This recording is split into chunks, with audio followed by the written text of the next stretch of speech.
Y bueno, en este momento vamos a dar la palabra al doctor Alejandro Rosas Balán del Instituto Nacional de Perinatología. El doctor Rosas Balán es un especialista en biología de la reproducción, obviamente ginecólogo y obstetra, profesor de este curso y maestro en educación y alta dirección. También es vicepresidente de la Asociación Mexicana de Endocrinología Ginecológica y profesor de este diplomado que se da en climaterio y menopausia.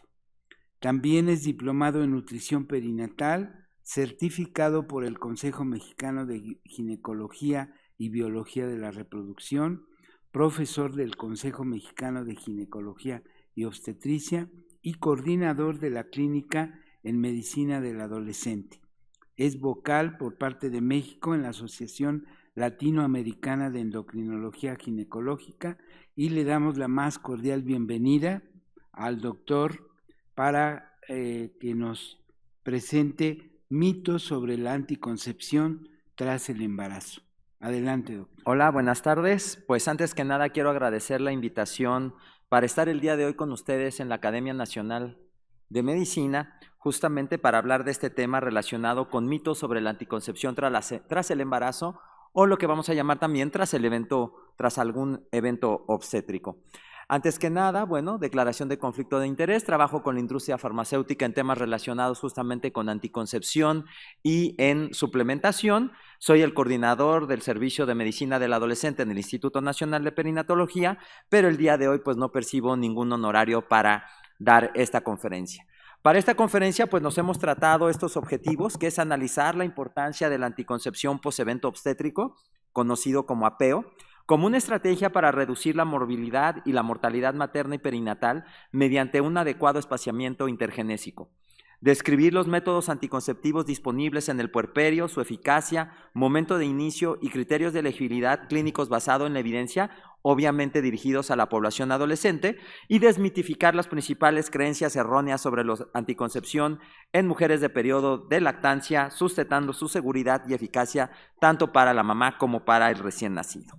Entonces, la importancia clínica que tiene este uso de la anticoncepción post-evento obstétrico, pues va a ir relacionado con que ya sabemos perfectamente que mientras más espaciado esté un embarazo de otro, pues obviamente los riesgos a los que va a estar expuesto tanto la madre como el niño, pues va a ser distinto. Es un intervalo intergenésico recomendado de acuerdo a la Organización Mundial de la Salud, pues como mínimo de 18 meses, que justamente va enfocado también con el periodo de lactancia, ¿no? Gracias a los beneficios que provee este periodo de lactancia también, gracias para el recién nacido. Y que va a tener un impacto directo al espaciar estos embarazos, pues en el parto prematuro, en el bajo peso al nacimiento, y también en la muerte temprana, pero también otros como podría ser, ya lo vimos, una causa de anemia, pues es la hemorragia, ¿no? Y la hemorragia obstétrica, que como sabemos siempre está peleándose junto con la preeclampsia como las dos principales causas de muerte en la mujer embarazada, parto, puerperio en nuestro país. La problemática actual es que hay una alta tasa de embarazos no planeados en el puerperio. Si bien en la población adolescente, cuando vemos nosotros las estadísticas nacionales nos dice que alrededor del 50% de los embarazos son no planeados en México, pues en el Instituto Nacional de Perinatología, cuando nosotros les hacemos esta pregunta a las adolescentes y les preguntamos si habían estado planeando un embarazo, la realidad es que el 94% de ellas nos dicen que no. Posteriormente, este 94% a un embarazo no planeado se convierte en un embarazo deseado, es decir, muy pocas de ellas han pensado pues en la interrupción. Entonces vean cómo en Filipinas hay alrededor de un 18%, en Uganda un 55%, Inglaterra, Suecia, Gales y Nueva Zelanda, que podríamos considerar que son países de primer mundo, pues hablamos que en la interrupción legal del embarazo prácticamente 2 a 24% de estas interrupciones son en un embarazo repetido. Y que también está relacionado con una baja tasa de una baja tasa de uso de anticoncepción posterior a la resolución de un evento obstétrico, llamémoslo parto, cesárea o incluso un aborto o una interrupción legal del embarazo. El uso de anticonceptivos de larga duración en Estados Unidos y en Europa, como podemos ver, es menor al 15% en la población adolescente. En la África subsahariana es menor al 5%, pero en el Instituto Nacional de Perinatología podemos ver que esta anticoncepción post-evento obstétrico en población adolescente rondamos el 90%. Y la ventaja es que también prácticamente el 90% de esta población adolescente opta por un anticonceptivo de larga duración. ¿A qué podemos deber este éxito? Pues básicamente a que durante el control prenatal, desde la primera consulta, nosotros le damos asesoría anticonceptiva para prevenir en estas pacientes un segundo embarazo. ¿Cómo le hacemos? Pues básicamente la primera pregunta que yo les digo es, ¿estabas planeando embarazarte cuando tuviste relaciones? Y obviamente, como ya les dije, más del 90% pues responden que no. Entonces esto abre inmediatamente a la segunda pregunta que les hago es, bueno, ¿y entonces con qué te vas a cuidar? Pues para no vernos aquí el próximo año nuevamente. Y en ese momento, pues la primera reacción del adolescente es como que se ríe y dice, pues no, lo que no quiero es regresar aquí el próximo año. Pero eso crea como la espinita o el punto, diríamos, en la llaga, ahí donde el adolescente entonces dice, no, pues no sabía, o alguna de ellas sí ya te empiezan a decir, bueno, había considerado el implante o el dispositivo, que muchas veces a este dispositivo intrauterino le llaman el dispositivo del brazo, ¿no? Entonces ahí es donde te das cuenta que no hay un conocimiento de estos métodos. Cuando te dicen también el implante y les preguntas, oye, ¿y sabes los efectos secundarios? ¿Sabes cuánto dura? La respuesta es no. Entonces nos falta mucha concientización, nos falta mucha educación a esta población porque la gran mayoría de ellas pues desconoce justamente todo lo relacionado con la anticoncepción. Y obviamente la persistencia de los mitos clínicos, ¿no? Y ahí me tocó una vez una paciente que venía con su mamá, ¿no? Una adolescente donde le estábamos platicando y ella dice, bueno, pues a mí me gustaría el dispositivo intrauterino. Y la primera respuesta de la mamá de la adolescente embarazada fue, doctor, ¿y no le va a traer ningún riesgo el dispositivo intrauterino? Y mi respuesta fue, mucho más riesgo le conlleva un segundo embarazo. Entonces, también estos mitos que hay alrededor de que si las adolescentes no pueden utilizar dispositivos intrauterinos, y no estamos hablando ahorita de una paciente que ya va a tener su segundo, ¿cómo se llama? Que ya está posterior a un evento obstétrico, sino también para prevenir un primer embarazo existen estos mitos, que si no pueden utilizar pastillas, que si los implantes son malos, que si los dispositivos intrauterinos posteriormente les van a ocasionar que no se puedan embarazar. Entonces, ahí es donde tenemos que trabajar todavía en el aspecto cultural también, porque obviamente esto es conocimiento en las calles que va en deterioro justamente del uso de métodos anticonceptivos de larga duración, que sabemos que a final de cuentas pues son los recomendados en esta población, no solamente por instituciones, no solamente por asociaciones nacionales, sino ya todas las asociaciones internacionales, la OMS, el Colegio Americano de Ginecología y Obstetricia, todas las guías internacionales recomiendan que la primera opción de anticoncepción en la población adolescente debe ser la anticoncepción de larga duración. Entonces, ¿qué consideramos nosotros como apeo o anticoncepción post-evento obstétrico? Básicamente es la intervención anticonceptiva posterior a la resolución de un embarazo, ya sea la resolución favorable o desfavorable, cesárea, parto o un aborto. El tiempo, pues lo ideal es que sea inmediato y eso es lo que vamos a hablar el día de hoy, de que prácticamente no va a haber ninguna contraindicación para el uso de estos anticonceptivos de larga duración y que vamos a tener un periodo que va a ser justo antes de que termine el puerperio para poder utilizar algunos otros anticonceptivos como serían los hormonales orales combinados. Entonces el tiempo puede ser inmediato, puede ser durante el puerperio, es decir, dentro de lo que conoce la población como cuarentena, menos de 40 días de que se resolvió el embarazo, o puede ser también al término del puerperio. Y el objetivo, como ya vimos, pues va a ser espaciar estos embarazos para disminuir los riesgos de un nuevo embarazo y disminuir esta morbimortalidad que afecta a la población adolescente. ¿Cómo vamos a clasificar los métodos anticonceptivos? Pues la realidad es que hay muchas maneras de clasificarlos, puede ser de acuerdo a su duración, entonces corta duración, que serían todos ellos que simulan un ciclo menstrual de la mujer, como serían las pastillas, como serían los inyectables, el anillo vaginal o los parches anticonceptivos, o la larga duración, que sería básicamente los implantes o los dispositivos intrauterinos. Pero también podemos clasificarlo como naturales, aquellos que llevan el ciclo menstrual en cuanto a su conocimiento, donde en el caso de la mujer que está lactando, pues entra el método de amenorrea lactancia, o clasificarlos como hormonales, orales, inyectables, parches, anillos, sistemas intrauterinos o implantes subdérmicos, También como no hormonales, donde entraría el dispositivo intrauterino de cobre, los espermicidas, los métodos de barrera como el condón femenino o el condón masculino. O también métodos definitivos y temporales, ¿no? Los temporales, todos los que he hablado, o los métodos definitivos como sería la oclusión tubaria bilateral, que es la salpingectomía, o también lo que es la vasectomía en el caso del varón. Entonces, hablando de estos anticonceptivos que podríamos utilizar durante la etapa del puerperio, pues hablamos del método de amenorrea lactancia. Este método básicamente tiene una eficacia del 98%. Cualquiera de ustedes podría decir, oye, es bastante efectivo, pero ¿qué tal si eres de las 2 mujeres que te falla? ¿No? Porque estamos hablando de 2 por cada 100. Entonces, hay que haber métodos como el dispositivo intrauterino, liberador de levonorgestrel o como son los implantes, donde estamos hablando de eficacias superiores al 99.9%, donde estamos hablando de una falla de 1 en 1000, ¿no? Entonces, pues la realidad es que también podría ser un método muy eficaz, pero como les digo, ¿qué tal que eres de esas 2 por cada 100 que te puede llegar a fallar, ¿no? Va a estar basado en la supresión del eje hipotálamo, hipófisis, ovario, es decir, en el momento en que estamos dando la lactancia, pues se libera la hormona prolactina y esta prolactina va a ejercer una acción negativa en cuanto a la secreción de hormona folículo estimulante, hormona luteinizante. De esta manera va a inhibir el desarrollo folicular y de esta manera pues es como va a inhibir la ovulación y de esta manera pues prevenir un embarazo no deseado. Sin embargo, debe de contar con ciertos criterios, es decir, que debe de ser una lactancia exclusiva. Entonces, aquellas mujeres que están dando pecho y alternativamente también estás dando fórmula, pues ya estaría contraindicado este método. Otro sería que no debe de ser más de 6 meses posparto.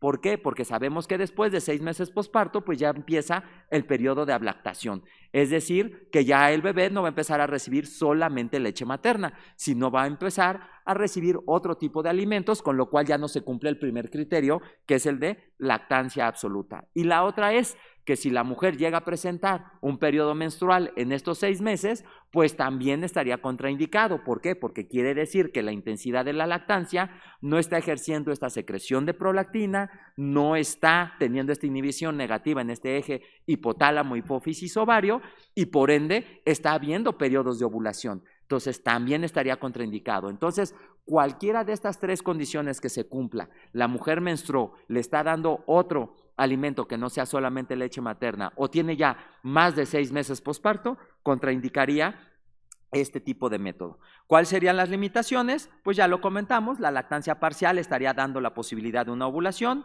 más de 6 meses va a disminuir su eficacia y obviamente si hay un retorno de la menstruación, pues nos está hablando ya de una falla del método. Los dispositivos intrauterinos donde entra el de cobre y el que libera levonorgestrel, pues básicamente la colocación decimos que debe de ser inmediata.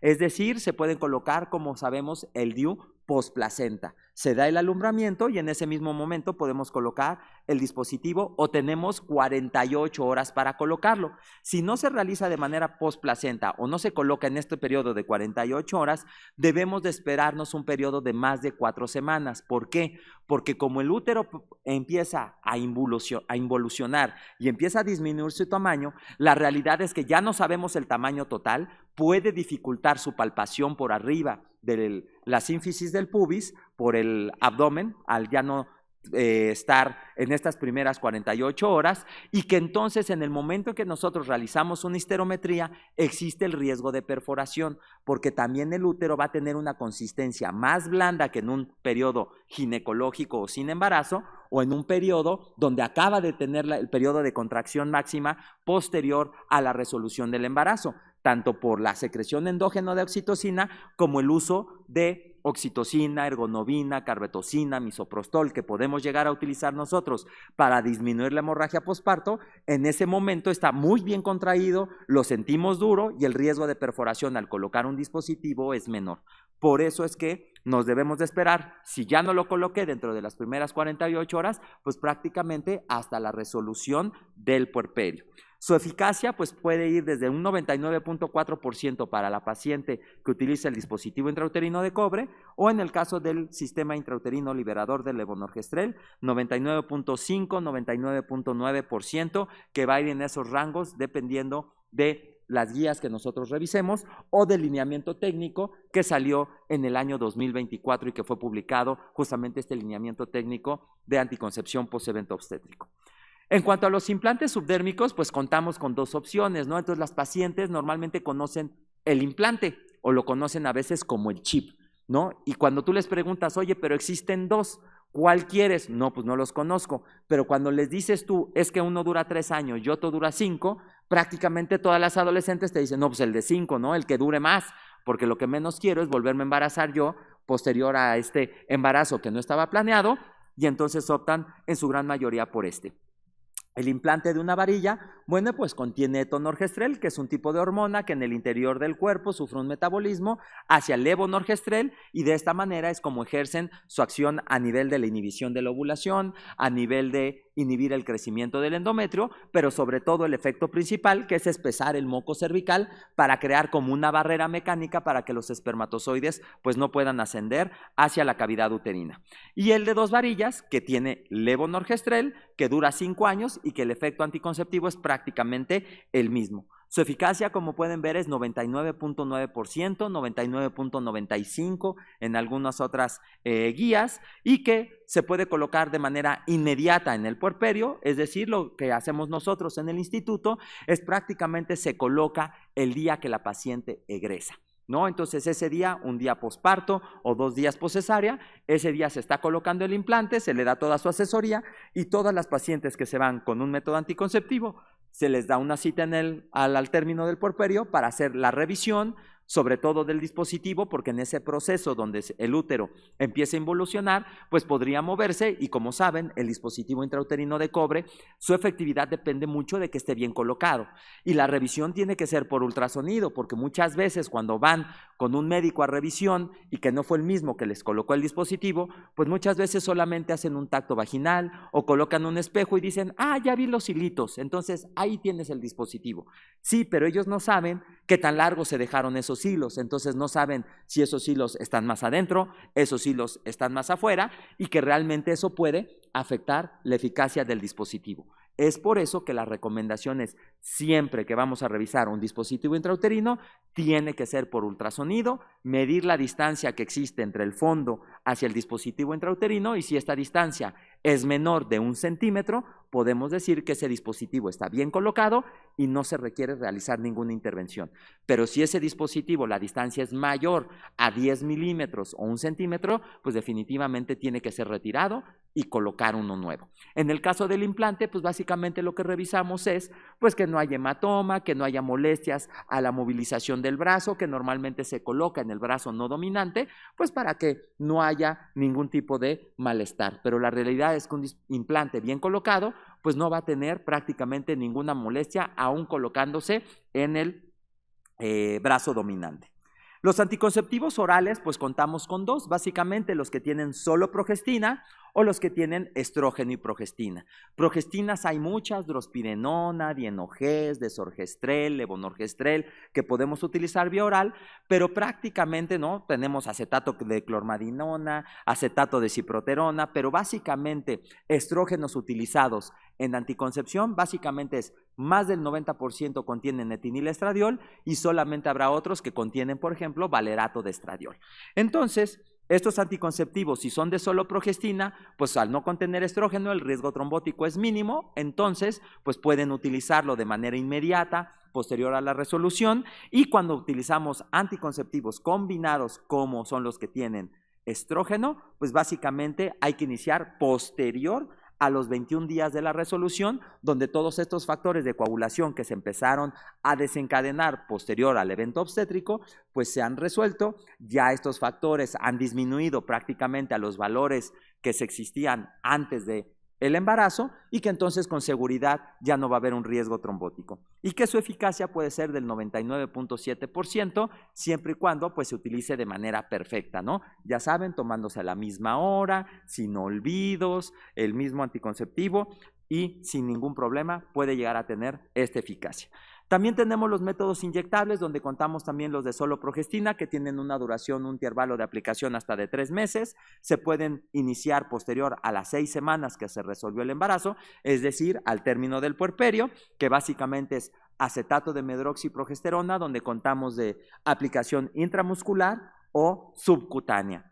Y los combinados, que contienen básicamente un estrógeno sintético y una progestina también sintética, y que esto lo que nos dicen es que estos métodos sí deberán de evitarse durante la lactancia. ¿Por qué? Porque estos sí son medicamentos que son de depósito, son dosis mucho mayores y que sí podrían llegar a afectar la secreción láctea. Su eficacia va desde un 99.8 hasta un 99.95% también en usos perfectos. Y la oclusión tubaria bilateral, que es un método definitivo, indicado cuando ya la fertilidad está satisfecha, que hay adolescentes que por alguna comorbilidad, como por ejemplo adolescentes que tienen leucemias, antecedentes de alguna patología oncológica, cardiópatas, nefrópatas, que incluso ya estaban captadas en el Sistema Nacional de Salud, que estaban llevando un seguimiento de su enfermedad crónica y que aún así se les escapa a algunos médicos y que se embarazan, ¿no? Entonces, en estas pacientes que tienen alguna comorbilidad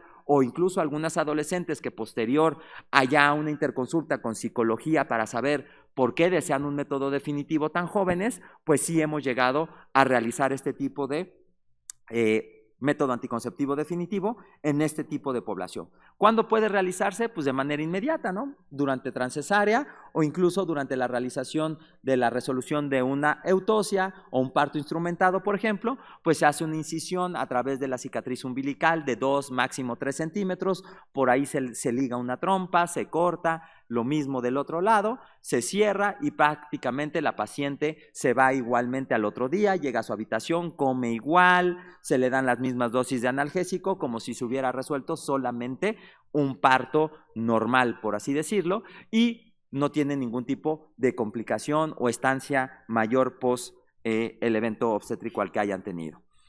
¿Y cuáles van a ser los mitos que vamos a empezar a encontrar nosotros alrededor de este evento? Pues básicamente uno es, no puedo embarazarme si lacto, ¿no? Y la realidad es que solamente aplicaría cuando tenemos la falla de los criterios de el método de amenorrea lactancia, ¿no? Entonces, ante eso sí, porque sí te puedes embarazar si estás lactando. Si esto se cumpliría, solamente es durante los primeros 6 meses y como ya vimos, llevando los criterios. Lactancia absoluta, menos de 6 meses y que la paciente se encuentre en amenorrea. ¿Por qué? Porque si hay lactancia parcial, pues ya hablamos de que puede haber riesgo de ovulación. La otra, no puedo usar hormonas si lacto, ¿no? ¿Por qué? Porque me va a cortar la leche, porque las hormonas se expulsan por la leche materna y la realidad es que las progestinas son seguras, no aumentan el riesgo trombótico. El uso puede ser inmediato, una vez que la paciente se egresa o dentro de los primeros 21 días o a la resolución del puerperio. Los combinados, como ya mencionamos, aumentan el riesgo trombótico y por eso el uso debe de postergarse hasta después de 21 días de la resolución. Otra, las hormonas dañan al bebé, ¿no? La realidad es que ya hay estudios de mujeres que lactan sin anticoncepción hormonal, mujeres que lactan con anticoncepción hormonal y se les hizo estudios a los bebés con respecto al peso, al desarrollo neurológico, al crecimiento y al perímetro cefálico y no hubo ninguna diferencia significativa entre las mamás que utilizaban anticoncepción hormonal y lactaban y las que lactaban y no utilizaban ningún método anticonceptivo. Y bueno, aquí estos mitos después de esto fue algunos mitos que yo me di a la tarea pues, de decirle a la inteligencia artificial de busca mitos que hay alrededor de la anticoncepción en redes sociales. ¿Qué encontró la inteligencia artificial? Tengo que esperar semanas o meses para empezar la anticoncepción. Creencia común en los blogs de maternidad y la idea es que el cuerpo necesita descansar para utilizar los métodos anticonceptivos. Y la realidad es que pues si se mezcla la recomendación de abstinencia con anticoncepción, pues muchas veces ahí es donde viene el problema, ¿no? Es que como no estoy teniendo relaciones, pues entonces no debo de utilizar métodos anticonceptivos. Si estás llevando la abstinencia a rajatabla, podríamos decir que sí, pero muchas veces, no, bueno, es que estoy llevando el coito interrumpido, ¿no? Y la realidad es que es muy complicado llevar el coito interrumpido y siempre les digo, la realidad es que la única ocasión cuando tú llevas el coito interrumpido es cuando estás teniendo actividad sexual y de repente ¿no? Tocan a la puerta. En ese momento sí interrumpes el coito, pero por lo general, en las otras ocasiones difícilmente se logra llevar este coito interrumpido a rajatabla, ¿no? Y obviamente esto lo único que genera es retrasar el inicio de los métodos anticonceptivos y por lo tanto, si en un inicio estás llevando la lactancia y eso te puede dar como un parámetro también de seguridad para que si estás llevando el método amenorrea lactancia junto con un anticonceptivo hormonal que no sea uno de larga duración, como pudiera ser que te falle la administración del método, pero como estás llevando el MELA, pues no vas a embarazarte. Entonces también eso va enseñando a la paciente con respecto en este periodo de ventana al llevar un método natural junto con un método anticonceptivo, pues como un periodo de aprendizaje, ¿no? De que no se me olvide la pastilla, o qué hacer si se me desprende el parche, o qué hacer si se me sale el anillo vaginal mientras estoy teniendo actividad sexual, ¿no? Si no menstruo, no puedo embarazarme. Pues eso es lo que le pasa, por ejemplo, a las pacientes con ovario poliquístico. ¿Cuántos médicos no les dicen, no, pues es que tienes ovario poliquístico y como estás irregular, pues no te puedes embarazar? Y resulta que llegan embarazadas, ¿no? Y no estaban planeando embarazarse. Entonces, este mito, por ejemplo, es muy repetido en foros de TikTok y que el problema es que hay una confusión entre amenorrea y anovulación. ¿Qué pasa en las pacientes de ovario poliquístico? Pues que justamente no están menstruando de manera regular, creen que no están ovulando, pero de vez en cuando ocurre una ovulación espontánea y por eso es que se llegan a embarazar. ¿Cuál es la realidad? Pues que puede haber ovulación antes incluso de la primera menstruación. Y esto es muchas veces cuando las pacientes adolescentes no han iniciado menstruación o tienen ciclos irregulares y creen que por ese mito pues no se pueden embarazar, tienen actividad sexual y pues embarazo no planeado. Los anticonceptivos hormonales cortan la leche, ¿no? Este es uno de los principales miedos de las mamás que están lactando y que digan, no, es que si empiezo a tomar hormonas, ¿qué tal que se me va la leche y pues ya no voy a poder amamantar a mi bebé? Esto es extremadamente frecuente en otras redes sociales y que el origen número uno es miedo a las hormonas artificiales, ¿no? Y aquí, por ejemplo, también se han hecho estudios en mujeres que están lactando y que no toman anticonceptivos hormonales y otras que sí están tomando anticoncepción hormonal y que analizan la leche materna y resulta que en ciclos de ovulación fisiológica contienen las mismas concentraciones de estrógeno o progesterona en la leche materna que pueden verse en mujeres que están con un método anticonceptivo hormonal. ¿Cuál es el origen? Pues ya mencionamos, uno, el miedo a estas hormonas artificiales y la otra, pues justamente los influencers que están a favor totalmente de la maternidad, por así decirle, natural, ¿no? Realmente es lo que circula es que se cree que cualquier hormona reduce la producción láctea y ya vimos que no en los estudios que les comenté. ¿El DIU es peligroso después del parto? Pues depende, ¿no? Si se coloca en un periodo, como ya vimos, posterior a las 48 horas y antes de las 4 semanas, pues existe el riesgo de perforación.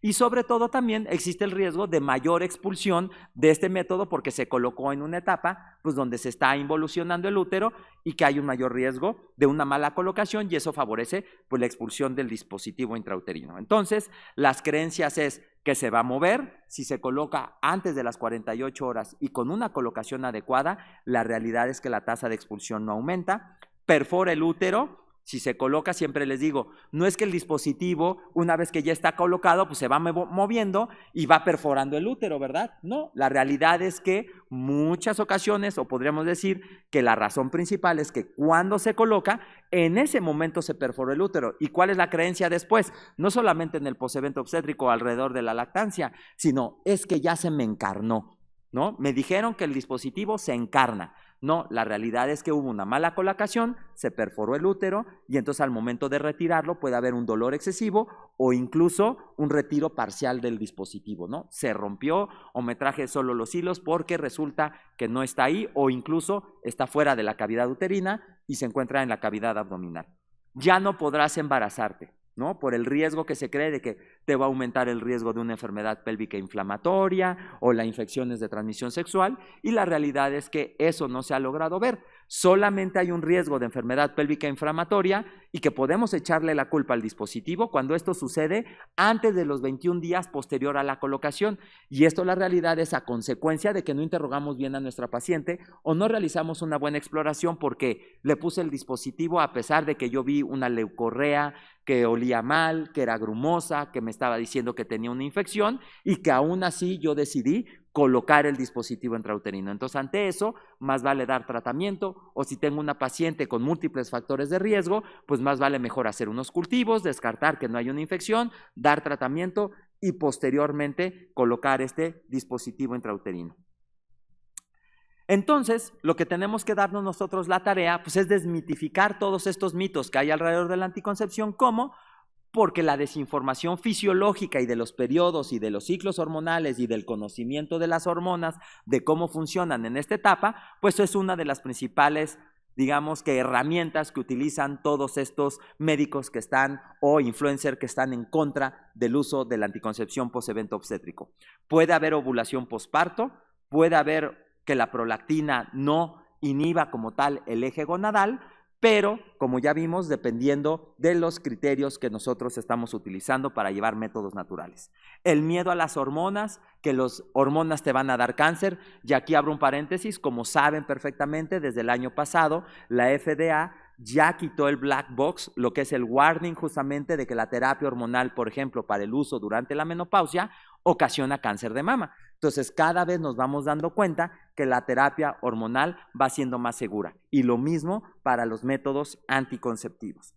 La desconfianza farmacológica, ¿no? El desconocimiento de cómo actúan los métodos anticonceptivos. No, es que el dispositivo son abortivos, ¿no? Cuando realmente el dispositivo intrauterino lo que ocasiona es una respuesta inflamatoria a nivel de la cavidad uterina que es adversa para el espermatozoide, disminuye la capacidad de fertilización de este espermatozoide y ese es el mecanismo de acción. Pero ¿se agarran de qué? No, pues es que como traes algo adentro, pues eso te ocasiona abortos y es lo que está sucediendo. Entonces, hay una narrativa también sociocultural de las abuelas, de las mamás por este desconocimiento, experiencias personales, siempre cuando hablamos de marketing, por ejemplo, si a ti te va bien utilizando un medicamento, pues probablemente lo recomiendes a algún conocido en una ocasión.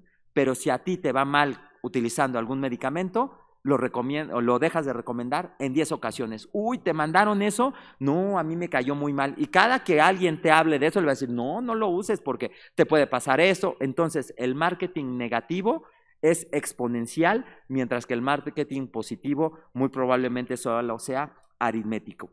Y sobre todo, pues, los influencers sin información médica, ¿no? Que se dedican a las redes sociales, que se dedican a divulgar, a que favorecen este miedo que hay alrededor de ciertas terapias y que de ahí se agarran pues para ganarse más cantidad de seguidores. Entonces, las conclusiones que podemos tener es que la anticoncepción post-evento obstétrico es una intervención crítica en salud pública para disminuir la morbimortalidad gracias a espaciar los periodos intergenésicos cortos. Los métodos anticonceptivos, tanto hormonales como no hormonales, son altamente eficaces y seguros cuando hablamos de dispositivo intrauterino de cobre, por ejemplo, o cuando hablamos de todos los métodos hormonales, pastillas, inyecciones, parches, anillo, sistemas intrauterinos e implantes subdérmicos. No afecta a la lactancia, eso es lo que debemos de quedarnos con ese conocimiento, no daña al recién nacido, y sobre todo que se requiere de una asesoría médica individualizada. Debemos de evaluar los factores de riesgo de cada una de nuestras pacientes, las conductas que está teniendo y no olvidar que en la población adolescente el método dual como método anticonceptivo, uno, de alta eficacia para prevenir un embarazo y los métodos de barrera para impedir o disminuir el riesgo de infecciones de transmisión sexual, pues son las recomendaciones que debemos de hacerle justamente a esta población adolescente. Y con esto termino mi participación en este curso, en este evento. Agradezco nuevamente la invitación y al doctor Briones por invitarnos a participar en este foro de embarazo en adolescentes en la Academia Nacional, en la Academia Mexicana de Medicina. Muchas gracias.